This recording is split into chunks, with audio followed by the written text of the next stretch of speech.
আসসালামু আলাইকুম। আজকে মূলত কিছু গুরুত্বপূর্ণ আপডেট নিয়ে হাজির হয়েছি। দয়া করে না টেনে পুরো ভিডিওটা দেখবেন। বেশি কথা না বলে চলুন আপডেটগুলো দেওয়া যাক। আমাদের প্রথম আপডেটটা হচ্ছে, আপনারা সবাই জানেন যে কিছুদিন পরে আমাদের দেশে নেদারল্যান্ড আসতেছে সিলেটের মাঠে 3টা টি-20 ম্যাচ খেলার জন্য, এশিয়া কাপের জন্য। এটাই হয়তো আমাদের শেষ প্রস্তুতি। এখন আপডেটটা হচ্ছে যে আমাদের এই টি-20 সিরিজটা হবে, সেখানে আমাদের ক্যালসিয়াম নাই খুব বেশি সম্ভাবনা আছে সে খেলবে না। এবং আরও একটি গুরুত্বপূর্ণ আপডেট হচ্ছে যে সেখানে আমাদের নুরুল হাসান সোহান, যে নিয়মিত ধারাবাহিকভাবে পারফরমেন্স করতেছে, সেও হয়তোবা এই টি-20 সিরিজে খেলবে না।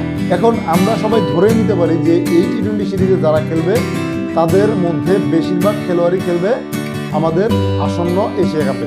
এখন এখানে নুরুল হাসান সোহান কেন খেলবে না সেটা হয়তোবা টিম ম্যানেজমেন্টই খুব ভালো জানে। টিম ম্যানেজমেন্টের কোনো বক্তব্য বা ওইরকম কোনো কিছু পাওয়া যাচ্ছে না যে তারা এই সিরিজে আমাদের নুরুল হাসান সোহানকে সুযোগ দিচ্ছে না। ক্যালসিয়াম 9কে যেহেতু সুযোগ দিচ্ছে না, এটা খুবই ভালো সিদ্ধান্ত। এখানে এই সিদ্ধান্তকে আমি সাধুবাদ জানাই, কেননা সে এখন ইন্টারন্যাশনাল কোনো ইভেন্টে খেলার মতো ওই শেপে এখন সে নাই, সেই জন্য তাকে বাদ দেওয়াটাই শ্রেয় বলে আমি মনে করি। এখন আরেকটা কথা হচ্ছে, সাব্বির রহমান, বাংলাদেশ ক্রিকেটের ব্যাট বয় খ্যাত একজন ক্রিকেটার সাব্বির রহমান।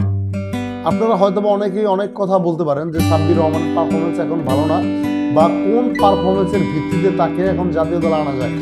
ভাই, আমি তো একবারও বলি নাই যে সাব্বির রহমানকে জাতীয় দলে আনেন। আমার কথা হচ্ছে, সাব্বির রহমানকে জাতীয় দলে আনার দরকার নাই।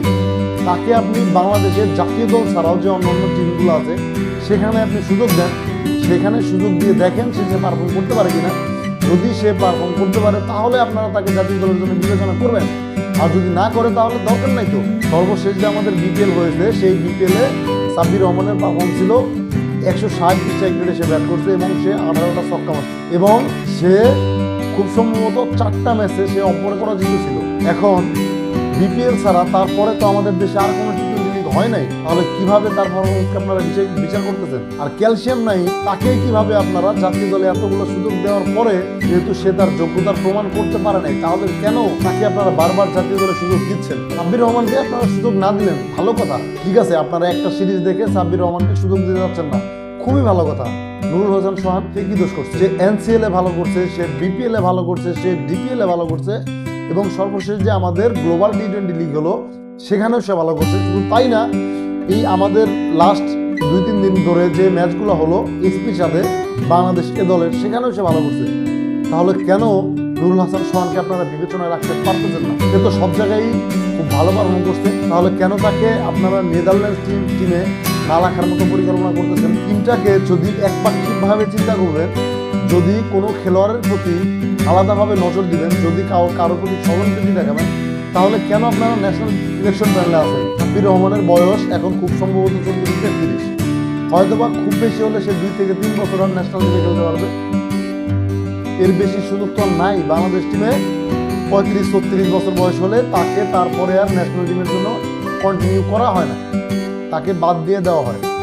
তাহলে 2-1টা ম্যাচ বা 2-1টা সিরিজ কি তাকে বাংলাদেশ এ দলের হয়ে বা এসপির হয়ে বা অন্যান্য যে আমাদের টিমগুলো রয়েছে, জাতীয় দলের পাইপলাইন আমরা যেগুলোকে ধরি, সেগুলাতে তাকে সুযোগ দিয়ে কেন আপনারা তার পারফরমেন্সটা দেখতে পারেন না? কেনই বা আমাদের নুরুল হাসান সোহানের মতো ক্রিকেটারগুলা ধারাবাহিকভাবে পারফর্ম করার পরেও তাকে জাতীয় দলে আপনারা আনতে পারেন না? আর কেনই বা ক্যালসিয়াম নাইমের মতো একজন ক্রিকেটার, যে টানা যে টি-20 খেলার মতো কোনো অবস্থাতেই নাই, তাকে টি-20-র ব্যাটসম্যান হিসেবে ধরাই যায় না, তাকে বারবার জাতীয় দলে সুযোগ দেওয়া হয়? আপনাদের কাছে মতামত জানতে চাই, আপনারা অবশ্যই কমেন্ট বক্সে জানাবেন। ভিডিওটা আর লম্বা করবো না, যদি ভালো লাগে লাইক কমেন্ট করবেন, শেয়ার করবেন এবং আমার চ্যানেলটাকে সাবস্ক্রাইব করবেন। ধন্যবাদ।